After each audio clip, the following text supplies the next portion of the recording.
Pernah nggak sih Anda merasa, aduh kok usaha ini gini-gini aja ya, kayak lagi-lagi mentok di situ terus, coba yang baru, rasanya gagal lagi, atau nggak maksimal gitu, kayak kejebak di lingkaran setan, gitu kan? Iya banget. Kalau iya, tenang, Anda nggak sendirian kok, banyak banget pengusaha ngalamin ini. Nah makanya hari ini kita mau coba bedah nih bab 2 dari materi kita, judulnya aja udah ngena banget, memutus lingkaran kegagalan. Betul sekali. Kita mau gali gimana sih caranya biar pengalaman yang mungkin pahit itu malah jadi modal paling kuat buat kita. Tepat. Fokus kita memang ke sana. Gimana memahami akarnya, kenapa sih siklus ini bisa muncul? Terus, beban emosional yang sering ikut nimbrung tuh kan? Dan yang paling penting, bab 2 ini nawarin cara pandang baru. Cara pendeng baru gimana tuh? Anda yang harganya ndak ternilai. Gitu. Kita bakal kupas tuntas deh wawasannya dari bab ini. Oke, riset pasar pribadi. Suka saya istilahnya. Yuk kita mulai dari akarnya deh. Bab 2 ini bilang ada pola-pola tersembunyi loh di balik usaha yang kelihatannya gagal atau ya berantakan itu.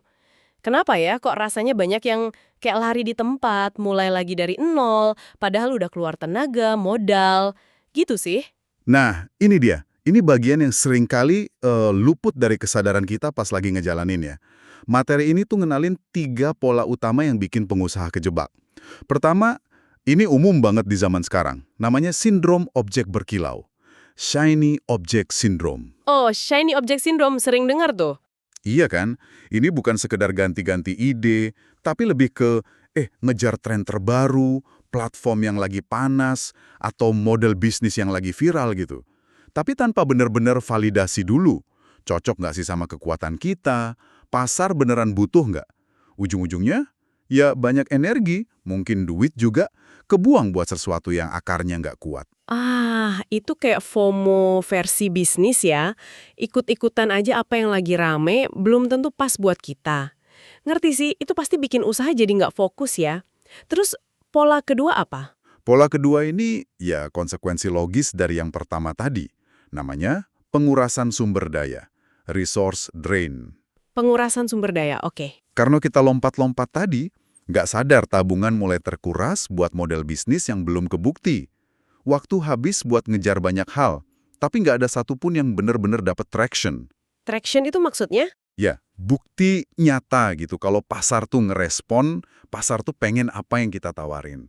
Nah, kalau nggak ada traction, dampak lanjutannya yaitu kepercayaan diri kita mulai terkikis setiap kali usaha rasanya mandek lagi, mandek lagi. Masuk akal banget. Jadi sumber daya habis, hasil nggak kelihatan, semangat juga jadi turun ya. Oke, nah katanya pola ketiga ini krusial banget. Banget, sangat krusial dan mungkin ini yang paling tersembunyi. Namanya pengabaian keahlian, expertise oversight. Pengabaian keahlian, maksudnya? Ironisnya gini, justru karena usaha sebelumnya kita anggap gagal, kita jadi cenderung ngabain semua pelajaran berharga, semua wawasan yang sebenarnya udah kita dapetin loh. Kita jadi nggak ngelihat pola di balik upaya-upaya itu. Nggak sadar keahlian spesifik apa sih yang udah keasah. Pengetahuan pasar apa sih yang udah kekumpul. Pengalaman itu dianggap sampah aja gitu. Padahal isinya bisa jadi tambang emas. Wow, coba Anda renungin sebentar. Dari 3 pola tadi, ngejar yang berkilau, sumber daya terkuras, sama ngabain pelajaran. Mana nih yang paling sering Anda alami? Atau mungkin, kombinasi ketiganya ya. Refleksi ini penting loh, karena kayak yang Anda bilang tadi, sering banget kita nggak sadar pas lagi di tengah-tengahnya. Betul. Dan dampaknya itu nggak cuma soal strategi atau duit loh. Ada beban lain yang seringnya lebih berat malah. Beban emosional. Nah, ini dia. Betul banget. Coba deh Anda inget-inget lagi. Usaha terakhir yang, nggak sesuai harapan. Perasaan apa sih yang muncul? Materi ini nyebutin emosi yang umum banget dirasain. Rasa malu karena ngerasa buang-buang waktu dan uang, terus jadi cemas berlebihan soal keputusan ke depan, kepercayaan diri anjlok, sampai akhirnya jadi ragu-ragu atau bahkan takut buat komitmen penuh lagi ke ide baru. Nah, ini nih yang jadi pertanyaan penting yang dibahas di materi ini. Gimana sih beban emosional ini? Diam-diam nyabota selangkah kita selanjutnya? Ada istilahnya biaya beban emosional. The cost of emotional baggage. The cost of emotional baggage. Oke. Kalau kita nggak ngolah perasaan ini, kita jadi cenderung bikin keputusan bisnis berikutnya itu dasarnya rasa takut. Takut rugi lagi, takut malu lagi, bukan ngelihat peluang yang ada. Jadinya setengah-setengah gitu kalau bertindak. Dan yang paling rugi, kita jadi kayak nutup mata sama pelajaran paling berharga, yaitu pengetahuan mendalam tentang apa yang nggak berhasil, di pasar kek, atau buat kita pribadi kek. Padahal itu kan data intelijen pasar yang luar biasa. Benar banget. Jadi ini bukan sekedar soal baper atau perasaan aja ya. Beban emosi ini punya konsekuensi bisnis yang nyata. Makanya bab 2 ini ngedorong sebuah pergeseran paradigma yang fundamental banget. Yaitu ngeliat semua pengalaman itu bukan sebagai beban yang bikin malu, tapi sebagai tumpukan data mentah yang kaya banget potensinya. Tepat sekali. Dan buat ngebuktiin kalau ini bukan cuma teori motivasi doang, bab 2 ini nyajiin contoh nyata. Pengusaha-pengusaha yang berhasil justru karena mereka bisa melakukan pergeseran cara pandang ini. Nah, ini dia nih bagian yang selalu seru. Kisah nyata orang yang bisa bangkit dari jatuh bangun. Materi ini nyorot dua sosok inspiratif. Kita bahas yang pertama dulu yuk, Sarah Blakely, pendiri Spanx. Kisahnya kan dimulai jauh sebelum Spanx itu ada ya? Benar banget. Latar belakangnya itu penting. Dia kan dulu penjual mesin fax door-to-door. Oh iya, bener. Pekerjaan itu ngelatih dia buat hadapin penolakan ya, tiap hari gitu. Jadi, pas dia punya ide Spanx, yang idenya kan lahir dari masalah pribadi dia soal celana putih, terus dia nekat motong kaki pantyhose, modalnya cuma $5.000. Nah, pas ditolak sama pabrik-pabrik tekstil, itu udah kayak makanan sehari-hari buat dia. Tapi kuncinya di sini nih menurut materi ini. Gimana cara dia ngerespons penolakan itu kan? Bukan malah jadi putus asa, tapi justru ngelihatnya sebagai apa? Sebagai feedback pasar gratis, gitu. Setiap penolakan dari pabrik dianggap sebagai informasi berharga. Oh, berarti industri belum paham nih, atau belum siap nerima ini.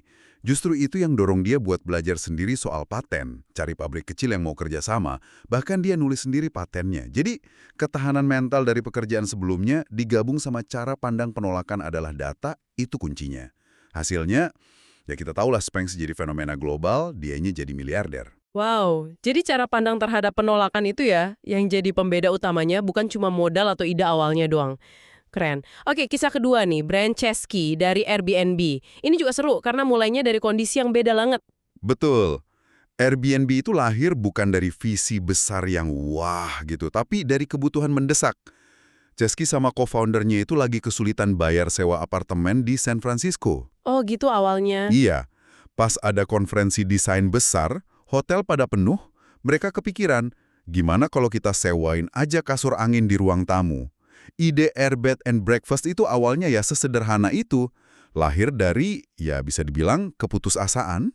Dari kasur angin jadi platform raksasa ya sekarang. Gimana tuh lompatannya? Pasti banyak ditolak juga kan, apalagi sama investor. Ya jelas, investor tradisional mana mau nolak mentah-mentah ide nyewain kasur orang asing.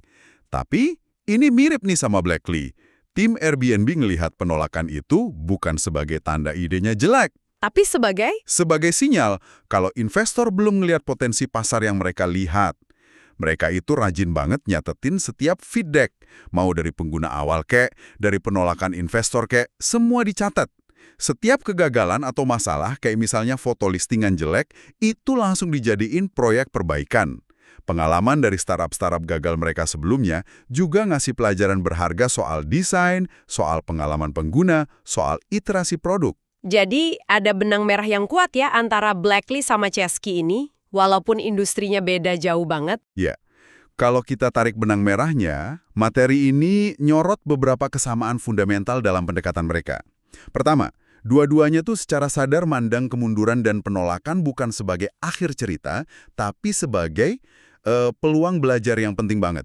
Peluang belajar, oke. Kedua, mereka itu jago banget ngeekstrak keterampilan atau wawasan spesifik dari setiap pengalaman, bahkan dari kerjaan atau proyek yang dianggap gagal.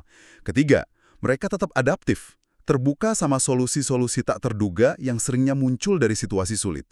Dan yang paling penting, mereka itu ngumpulin pengetahuan lintas usaha. Pelajaran dari satu kegagalan jadi modal buat sukses berikutnya.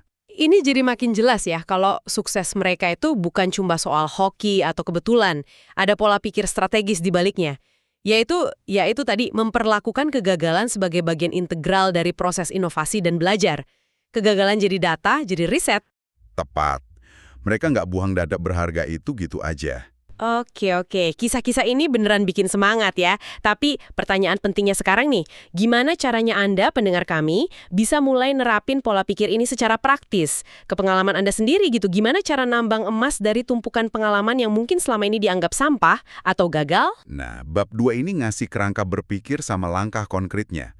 Konsep intinya itu tambang emas pengalaman atau experience gold mine. Experience gold mine, oke. Energi, mungkin uang juga. Hasilnya, Anda punya data unik tentang apa sih yang nggak diinginkan sama segmen pasar tertentu, pendekatan marketing mana yang nggak efektif, gimana dinamika model bisnis tertentu di lapangan, bukan cuma teori. Terus, di mana aja lubang atau jebakan umum di niche yang pernah Anda masukin. Wah, ini kayak punya laporan riset pasar internal ya, yang super personal dan spesifik. Tapi seringnya laporan ini malah kekubur atau sengaja dilupain gitu. Nah, gimana cara gali dan bacanya secara sistematis menurut materi ini? Ada 3 langkah kunci yang diurai buat ngubah kemunduran ini jadi strategi. Pertama, dokumentasikan setiap upaya. Document every attempt. Ini langkah paling dasar. Dokumentasikan. Maksudnya ditulis gitu ya? Iya beneran ditulis. Luangkan waktu. Jangan cuma diingat-ingat, catat apa tujuannya, apa yang jalan, apa yang enggak. Terus kumpulin semua feedback dari pelanggan, pasar, mentor. Apa aja yang bisa Anda ingat atau temuin catatannya. Oke, jadi langkah pertama kumpulin data mentahnya dulu dari ingatan dan catatan. Nah, setelah semua kekumpul kan rasanya kayak tumpukan info aja ya. Gimana ngubahnya jadi wawasan nih? Itu masuk ke langkah kedua, analisis pola, analyze patterns. Setelah semua upaya tadi terdokumentasi, coba lihat gambaran besarnya. Mulai cari pola-pola yang berulang. Ada nggak tantangan yang sama muncul di usaha yang beda-beda?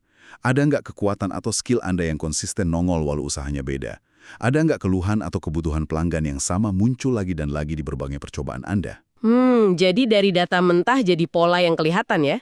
Terus langkah terakhirnya? Langkah ketiga, ekstrak pelajaran. Extract lessons. Disinilah analisis pola tadi diubah jadi aset strategis. Formulasikan wawasan yang bisa ditindaklanjuti. Contohnya, saya belajar nih, kalau target pasar X itu sensitif banget sama harga, tapi mereka responsif kalau layanannya personal. Atau, ternyata saya punya bakat nih bangun komunitas online meskipun produk sebelumnya kurang laku. Gitu. Dokumentasikan pengetahuan pasar spesifik yang Anda dapatin. Bikin daftar skill konkret yang keasah, negosiasi, nulis iklan, manajemen proyek, dan lain-lain. Nggak peduli hasil akhir usahanya gimana. Nah, poin pentingnya di sini ya. Ini tuh bukan sekedar nostalgia atau meratapi masa lalu. Tapi ini proses investigasi yang sistematis ke pengalaman sendiri. Tujuannya, ngekstrak intelijen bisnis dari data yang udah Anda punya. Biar nggak ngulang kesalahan yang sama karena nggak pernah dianalisis. Tepat sekali. Ini tentang ngubah retrospeksi jadi perencanaan strategis ke depan. Dan biar Anda bisa langsung mulai proses ini, bab 2 itu ditutup dengan sebuah latihan praktis. Nah iya, ini langkah aksi pertama yang bisa banget Anda ambil setelah dengerin ini. Latihannya namanya inventaris pengalaman, experience inventory. Anggap aja ini kayak penggalian awal di tambang emas pengalaman Anda. Betul. Latihan ini dirancang biar bisa dilakuin dalam waktu yang relatif singkat kok. Mungkin sekitar 30 menitan, tapi dampaknya bisa gede. Caranya? Pertama, bikin daftar semua upaya bisnis atau proyek signifikan yang pernah Anda jalanin. Mungkin fokus 3-5 tahun terakhir, atau sepanjang karir wirausahaan Anda. Mana aja yang relevan buat Anda? Oke, udah punya daftarnya nih. Terus, apa yang perlu direnungin buat tiap item di daftar itu? Nah, untuk setiap upaya tadi, coba jawab beberapa pertanyaan kunci ini. Jawabnya jujur dan spesifik ya. Masalah apa sih yang sebenarnya pengen Anda pecahin lewat usaha itu? Feedback paling penting apa yang Anda terima. Dari pelanggan, pasar, data penjualan, mentor apa aja. Skill nyata apa yang Anda asah atau kembangin selama proses itu? Bisa hal teknis, bisa soft skill. Wawasan pasar spesifik apa yang Anda dapetin, tentang siapa pelanggan ideal Anda, siapa kompetitor utama, model bisnis apa yang kayaknya cocok atau nggak cocok di niche itu. Latihan ini kedengarannya berharga banget sih. Kami bener-bener dorong Anda buat luangin waktu ngerjain ini ya. Jangan cuma didengerin aja, tapi ambil pulpen kertas atau buka dokumen baru, terus kerjain. Wawasan dari inventaris ini bakal jadi fondasi yang kuat banget. Ini bukan cuma refleksi biasa, tapi langkah awal buat metain aset tersembunyi Anda. Bener banget. Wawasan inilah yang nantinya, kayak yang disinggung di materi, bisa diolah lebih lanjut buat nemuin atau ngebentuk celah pasar unik Anda. Sip. Jadi, yuk kita tarik kesimpulan utama dari obrolan kita soal bab 2 ini. Lingkaran kegagalan yang mungkin rasanya nyata banget itu ternyata bisa diputus loh. Kuncinya ada di cara Anda mandang pengalaman masa lalu. Itu bukan rapor merah permanen. Bukan. Tapi itu tumpukan data riset pasar yang kaya, unik, dan udah Anda bayar sendiri. Dengan ngubah cara pandang dan menganalisisnya secara sistematis, Anda bisa ngekstrak pelajaran berharga yang jadi bahan bakar buat langkah berikutnya. Ingat kutipan inti dari bab ini yang kuat banget. Pengusaha yang bisa belajar dari kegagalan mereka sebenarnya nggak lagi gagal. Mereka lagi ngelakuin riset berbayar tentang apa yang berhasil. Anda udah ngelakuin riset itu. Sekarang waktunya manen hasilnya. Dan wawasan yang Anda gali dari pengalaman ini bakal krusial banget buat langkah selanjutnya. Nemuin atau bangun bisnis yang benar-benar pas sama kekuatan unik Anda dan kebutuhan pasar yang nyata. Proses yang, ya, dibahas lebih lanjut lah di kerangka kerja yang disebut di materi sumber itu. Nah, sebagai penutup nih, ini mungkin memunculkan satu pertanyaan penting buat Anda renungin lebih dalam. Kalau kita sepakat nih, kegagalan Anda itu sebenarnya data riset pasar yang unik dan berharga banget, wawasan spesifik apa, mungkin satu atau dua hal aja, yang selama ini Anda abaikan dari pengalaman tersebut, yang kalau digali lagi, justru bisa jadi kunci buat terobosan Anda berikutnya. Pertanyaan yang mantep banget buat dibawa pulang dan direnungkan. Terima kasih banyak sudah menyimak pembahasan mendalam kita soal bab 2, memupus lingkaran kegagalan ini. Semoga ngobrolan ini ngasih perspektif baru dan energi baru ya buat perjalanan Anda. Sampai jumpa di pembahasan berikutnya.